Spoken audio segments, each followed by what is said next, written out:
damage Yep, of course, Banshees to these Banshees. hanging high. Oh, now we're getting some... Overcharge coming out on that Nexus. Going to be dealing a bit of damage. And for early Protoss plays, that is where the Mother Core really comes into play.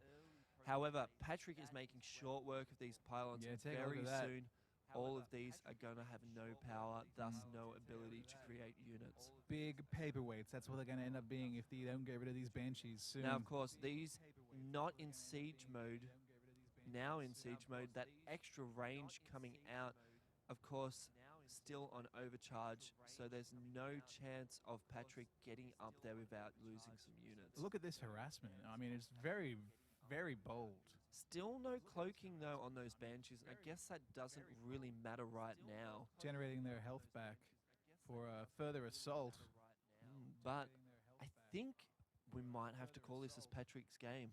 That's very surprising. I doubted Patrick from the start, I'll be honest.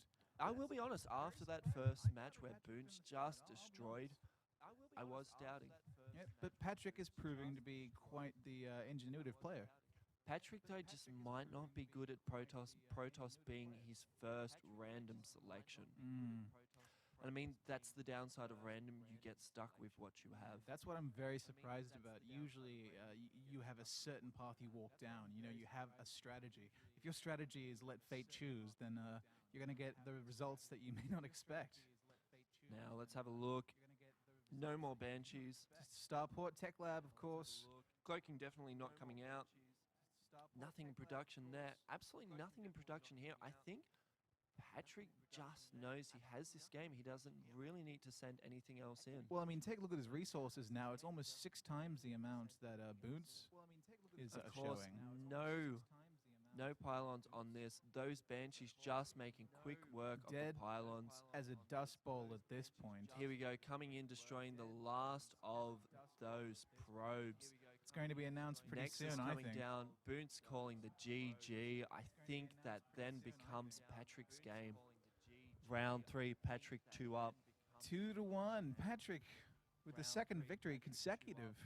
One more victory for Patrick, and I mean, that's it. That is tournament over. Yeah, you may as well be a Zerg. Patrick, and I mean, that's it. That is tournament over. Yeah, you may as well be a Zerg. Very exciting action here. Real-time strategy, not my strong suit. Call me a social civ player at best. I spend most of my time fighting against Gandhi. That guy's a lot more aggressive in-game than you would actually think. StarCraft 2, of course, an entirely different beast. You have the Zerg, you have Terran, you have the Protoss, all different approaches. Of course, that was a very interesting map. Like I said, very top-heavy. These guys didn't take much time to expand downwards and really take advantage of those resources just sitting there. As Jack Johnson would say, waiting, wishing. Looking for the next round.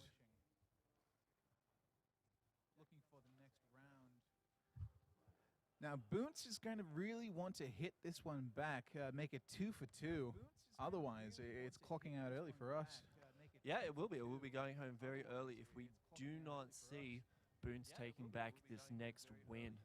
Now, of course, just waiting for this match to start up. And let's see, just waiting for the call. Boons sweating bullets, I would imagine. So Newkirk Precinct up next, it looks. This will be an interesting fight.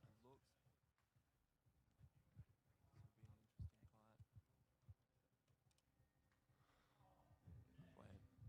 3 exclamations, 3 question marks. Got to admire Eli's tenacity there. You're listening to Zlan 2013, Newcastle University's biggest LAN event. At the initial launch on Friday, over 150 competitors.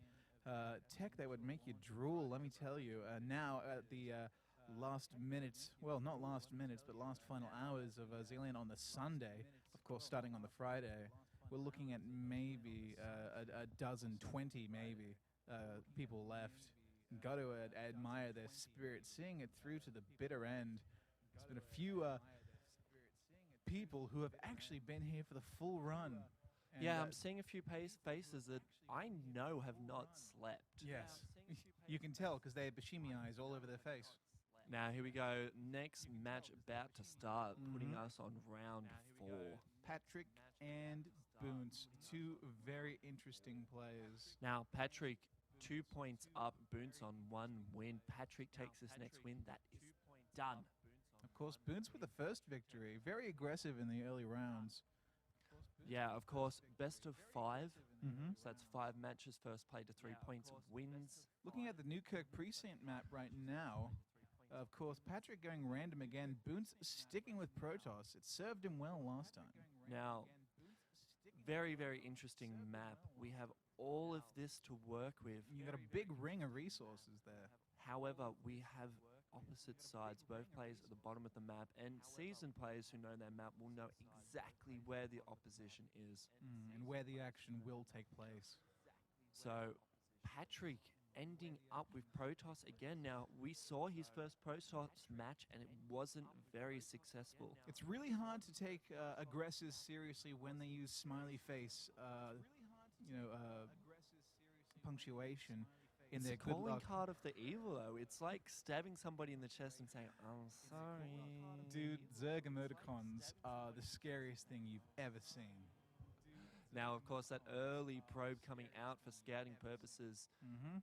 not to find out where he is, so, but more to find out what he's doing. Look at this. We have a big, big, big ring. He's going to circle that a few times, waiting to see what's coming out first. Of course, if he sees an early assimilator, he knows it's going to be a stalker rush. If he doesn't see that early assimilator and just the gateway, he knows it's going to be zealots out first. It's vital to have eyes on your opponent's base Definitely. there. Very vital just to see what's happening. So, of course, we're seeing that gateway being thrown down. Not seeing any assimilators First yet. pylon up. Of course, pylons being incredibly important to the success. Well, yeah, I mean, if you don't have pylons, you don't have a powered building, you're not going to get anything working. And of course, we failed to mention it. It's Protoss and Protoss again. Yep, PP. PvP. In So- the literal sense of the word. We have that chrono boost coming out on those probes. Very typical play. Just gets that worker count up nice and quick. Now, assimilators coming out over here. Mhm. Stalkers first up, I think. There's a gateway being built, and it's just about to establish itself right on the map. There we go. Again, another assimilator coming out there. So it might be Stalkers v Stalkers for this first initial match. Boone doing a full lap of the map, it seems. Checking it out. There's one lonely scout out there, taking a look around. What have I got to work with, he's saying. There we go. Are we going to see Ah, of course. pylon drop again? Why didn't I think of it before? Boone's keeping to that old strategy. Yeah, we did see the first match, Boons dropping pylons across a map and then warping in with that. Now, either Very- not of a concern or ignorant of it, Patrick would play on. Again, it'd be very interesting to see if this will be the time where he consolidates all the knowledge he's had about Boons in these previous games and really pushes through his tactics. Yeah, no, it will be interesting to see. But there we There go. we go, Caught a it. pylon. Pylon coming out. That is going to mean we're going to see units warped in nice and close to that. Yep. Solid strategy. It'll be up to see if he can survive long enough to implement it. There we go. Warp gate being researched with the chrono boost thrown down. Nothing exceptionally out of the norm happening there. Very, very solid Protoss strategy. Not yet. We're looking at Boons expanding a little bit further afield, There just we on the go. edge there. Stalk coming out as well. What do we have here? Just a single zealot, and of course, that probe coming out for the scout.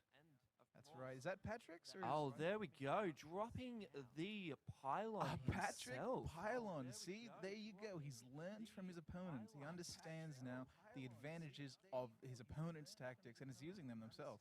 Of course, Boons, no idea of that pylon down there. 6 minutes into the game right now. So yeah, very interesting. Now it looks like they're all going to be starting to form around here. Boons dropping the closer pylon. Coming in a bit of stalker on zealot action. Of course, Patrick with the 2 stalkers. I don't think this fight's going to last. Now, He Boone really simply needs to doesn't have the retreat. firepower. Really, really needs to retreat from that. There you Going go. to see the stalker running away. And of course, if Patrick comes out just that tiny bit, he would have seen that pylon there, but no, retreating, missing that action. And there you go. There we He go. spawned More some stalkers coming more in. stalkers through that pylon. Now, of course, Patrick only with the 3 Stalkers, only the 1 Zealot. There you we go. More coming. Look at Boons dropping a pylon right on his enemy's front Yeah, door. This is a rush if ever I've seen one. Yep, it's just a slap in the face. Well, I think what it Boons is really making is. a power play right now.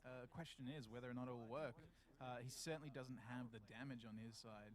Now, He's 4 receiving it all. gateways, extra zealots. Let's quickly check what has been researched. Nothing yet. Both level 1. Yep.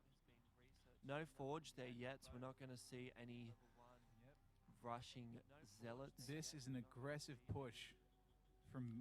This very is. I mean, really keeping the pressure in his base, not giving him a chance to expand. I mean, see, this is first round Boons. yeah, definitely first round Boons. And if Boons was a bit quicker about it, he would get that second expo set up. Sorry, not there, just over here in his natural, but really not making any aggression out of that. I mean, he's just focusing on getting out those Stalkers. Well, he really wants to secure that second victory, make it 2 for 2, so they can put some pressure on and get to the finals. Yeah, exactly. I mean, if he gives up this match, It's if do or he die. loses it, he's knocked out. Yep, and that'll be the end of the StarCraft 2 here at Zlan. And with $750 worth of prizes being handed out, I don't really think he wants to give that up. That There we is go. a Patrick victory.